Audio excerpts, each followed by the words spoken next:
Investment portfolio management के part 4 को हम देख रहे थे बच्चों।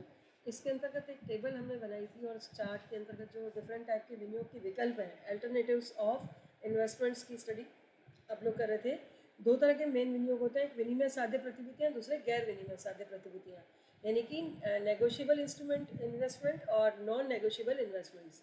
तो नेगोशिएबल इन्वेस्टमेंट देखने के बाद हमने नॉन नेगोशिएबल इन्वेस्टमेंट देखा था, जिसके अंतर्गत हमने बैंक जमाएँ देखी, डिफरेंट टाइप की बैंक डिपॉजिट्स किस प्रकार से होती है बैंक में, saving account, current account, FDs, वो हमने देखा। आज हम देख रहे हैं पोस्ट ऑफिस में कौन कौन सी जमाएँ होती हैं।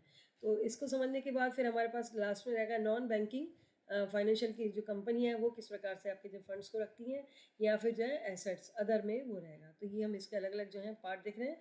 तो आज हम देख रहे हैं 4th जी, ठीक है, जिसके अंतर्गत पोस्ट ऑफिस डिपॉजिट्स हम देखने जा रहे हैं। तो बच्चों पोस्ट ऑफिस में क्या होता है कि इंडिया में सबसे बड़ा इसका जाल फैला हुआ है, क्योंकि पोस्ट ऑफिस जो है गाँव में भी है हर जगह।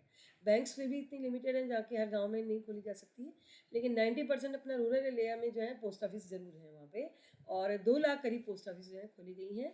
तो इनमें अलग अलग तरह के अकाउंट्स होते हैं जिनमें आप सेविंग कर सकते हैं। एक सेविंग अकाउंट है अपना, सेविंग अकाउंट जैसे कि आपका बैंक में सेविंग अकाउंट होता है, उसी की तरह से सेविंग अकाउंट खोलने का पर्पस होता है कि आपका पैसा लिक्विड रहता है, आप कभी भी उस अकाउंट से पैसे निकाल सकते हैं और आपका पैसा सेफ रहता है। और आप जो है ये ज़्यादातर गांव में इसलिए यूज़फुल है क्योंकि गांव में जो है बैंक्स नहीं, तो वो पोस्ट ऑफिस में ही अपना सेविंग अकाउंट खोलते हैं। इसमें आप मिनिमम 20 रुपये से लेकर के मैक्सिमम 1 लाख रुपये तक जमा कर सकते हैं, और कोई लिमिट नहीं है कि आपको इसको अकाउंट को कब तक आपको चलाना है। आप इसको अनलिमिटेड पीरियड तक चला सकते हैं, मैच्योरिटी इसका नहीं रहता है। और मिनिमम बैलेंस जो है अगर आपका जो है रखना ज़रूरी होगा सिंपल अकाउंट में 50 रुपये, और अगर चेकबुक वाला अकाउंट है तो 500 रुपये मिनिमम आपका अमाउंट उसमें रखना पड़ सकता है। जॉइंट होल्डर अगर आपका है तो उसमें जो है आपकी मैक्सिमम लिमिट 2 लाख रुपए तक आप जो है इस अकाउंट में पैसे रख सकते हैं। और ATL के अंतर्गत, सेक्शन ATL जो इनकम टैक्स का, उसके अंतर्गत इसमें आयकर में भी राहत प्राप्त होती है। तो ये आपका हो गया पोस्ट ऑफिस का पहला सेविंग अकाउंट हमने देखा। नेक्स्ट इसके बाद में हम देखते हैं कि इसमें रेकरिंग RD अकाउंट किस प्रकार से होता है। RD अकाउंट के लिए जो है RD अकाउंट का मतलब था कि इसमें फिक्स्ड अमाउंट आपको हर साल जो है पे करना होता है, और वो जो है इस अकाउंट में आपकी जो है इन्वेस्टमेंट आपका होता रहता है। जैसे आपकी इसका जो मिनिमम आपका मैच्योरिटी पीरियड होता है वो 5 साल हो सकता है। 5 साल में आपकी FD मैच्योर हो सकती है, इसका RD का अकाउंट मैच्योर हो सकता है, जिसके अंतर्गत आपने पैसा जमा किया है। इसमें भी मिनिमम आप 10 रुपये तक भी जमा कर सकते हैं, और मैच्योरिटी के पहले 3 साल के बाद में आप खाता भी जो है, इसका मतलब मैच्योरिटी पीरियड आपका 5 साल है, तो लेकिन 3 साल के बाद आप चाहें तो इस खाते को बंद कर सकते हैं और अपना पैसा जो जितना आपको उसमें ज़रूरत है वो निकाल सकते हैं। तो RD अकाउंट अपना जो हुआ ये क्या हुआ, जिसमें फिक्स्ड इनकम चाहिए आपको और फिक्स्ड टाइम के लिए आप जो है पैसा डाल सकते हैं, पर मंथ आप डालना चाह रहे हैं तो ये स्कीम आपकी RD अकाउंट की तरह से होगी। एक स्कीम है आपकी मंथली इनकम वाली, जिसके अंतर्गत क्या होता है कि लमसम अमाउंट आप डाल सकते हैं, और ये जो है रिटायर्ड लोगों के लिए यूज़फुल होती है कि एक साथ आपने पैसा डाल दिया, और इसकी मैच्योरिटी जो होती है वो 6 मंथ्स की होती है। मिनिमम 100 रुपये आप डाल सकते हैं, मैक्सिमम 3 लाख रुपए एक इंडिविजुअल डाल सकता है, और जॉइंट नेम में अगर आपका अकाउंट है तो आप 6 लाख रुपए तक इसमें डाल सकते हैं। इस पर 8% पर एनम से ब्याज दिया जाता है, और बोनस भी दिया है, मैच्योरिटी पर 10% बोनस भी दिया जाता है। तो ये खाता मैच्योरिटी से पहले ही आप बंद भी कर सकते हैं, और इस पर ब्याज दर पे जो है ATL वाली जो रिबेट है वो यहाँ भी आपको प्राप्त होती है। इसी तरह से नेक्स्ट आपका है टाइम डिपॉजिट, समय जमा। टाइम डिपॉजिट का मतलब है कि मिनिमम 200 रुपये जमा करिए आप इसमें, लाइक FD होता है, ये एक मुश्त जमा होती है, इकट्ठा पैसा आपने जमा कर दिया, और मिनिमम 200 रुपये से लेकर के आप इसमें जमा कर सकते हैं, और कोई मैक्सिमम लिमिट इसकी नहीं है। तो ये 1 साल के लिए, 2 साल के लिए, 3 साल या 5 साल के लिए जो है इस अकाउंट को आप खोल सकते हैं। ब्याज इसमें जो है 3-3 महीने में कैलकुलेशन होती है ब्याज की, और वार्षिक रूप से आपको ब्याज जो है इसमें दे होता है। ATL में जो है इसमें आयकर में छूट भी दे होती है। इसी तरह से नेक्स्ट स्कीम हमारी है NSE, राष्ट्रीय बचत पत्र।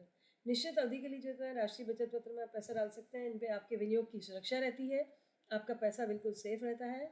और कौन कौन व्यक्ति इसको खरीद सकते हैं, कोई वयस्क व्यक्ति, जो इंडिविजुअल कोई जो मैच्योर आदमी है वो खोल सकता है, और कोई अवयस्क है तो वो भी इस खाते को खोल सकता है, ट्रस्ट खोल सकता है, और अगर 2 वयस्क मिल जाए तो वो भी 2 जने जॉइंट नेम में भी अकाउंट ये वाला खोल सकते हैं, FD इसका NSE का।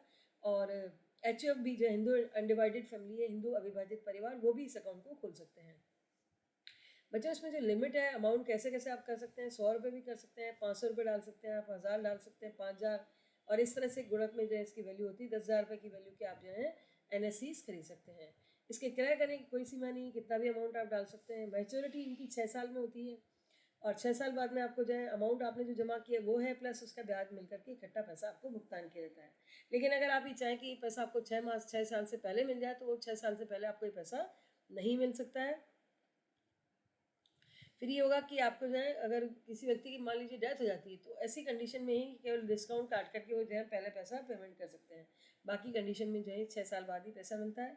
सेक्शन 88 में भी इसकी रिबेट मिलती है, सेक्शन 88 में ब्याज की छूट मिलती है।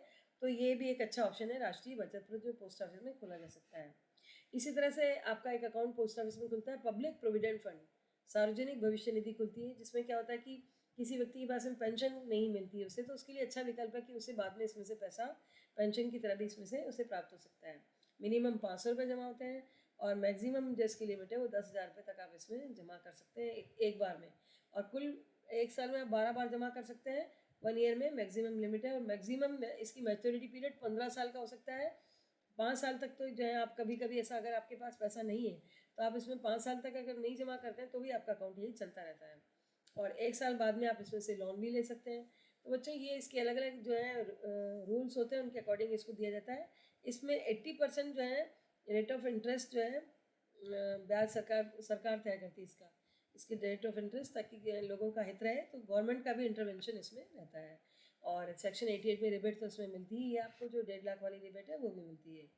इसके बाद है किसान विकास पत्र। किसान विकास पत्रों में बच्चा क्या होता है कि ये बॉन्ड की तरह होते हैं जिनमें कि आपको ब्याज प्राप्त होता है, ब्याज की इनकम होती है और इसका पीरियड होता है 8 वर्ष 7 माह का, जिसमें आपकी राशि जो है डबल हो सकती है। ये वयस्क खोल सकता है, अवयस्क खोल सकता है, ट्रस्ट खोल सकते हैं, निगम और कॉरपोरेशन खोल सकते हैं, जॉइंट वयस्क 2 वयस्क है वो भी खोल सकते हैं।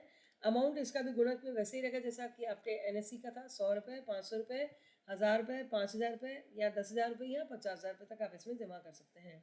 इसकी क्रय की कोई अधिकतम सीमा नहीं है, आप कितनी भी राशि के क्रय कर सकते हैं और इसमें ITR में इसमें पर आपको जो है छूट प्राप्त नहीं होती है। तो ये आज हमने देखे अलग अलग विकल्प डाकघर बचत के। अब हम कल देखेंगे गैर बैंकिंग वित्तीय कंपनियों के विकल्प और फिर वास्तविक जायदाद हो रही है। तो इस तरह से अपना ये अल्टरनेटिव्स ऑफ इन्वेस्टमेंट का चैप्टर कंप्लीट होगा। इन्वेस्टमेंट एंड पोर्टफोलियो मैनेजमेंट आप पढ़ रहे हैं जिसके अंतर्गत हमने ये अल्टरनेटिव इन्वेस्टमेंट्स देखे हैं। धन्यवाद।